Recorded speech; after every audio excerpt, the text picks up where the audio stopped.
हरणे गावामध्ये 16 जुलै रोजी पोलीस दूरक्षेत्र हरणे यांच्या माध्यमातून वृक्षारोपण असा कार्यक्रम मोठ्या थाटामाटात पार पडला।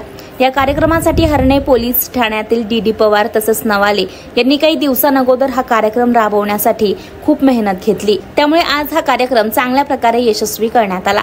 कार्यक्रमासाठी अनेक मान्यवरांनी उपस्थिती लावली होती। हरणे गावातील सामाजिक कार्यकर्ते साजिद गावकरकर, शिवसेना पक्षाचे अल्पसंख्याक उपजिल्हाध्यक्ष आणि सामाजिक कार्यकर्ते असलमभाई खान तसेच मजीद चिकटे, दिलीप नवाले, डी पवार, पंकज पवार, संतोष सर्कल आणि दीपक खेडेकर असे अनेक मान्यवर या कार्यक्रमाला उपस्थित होते।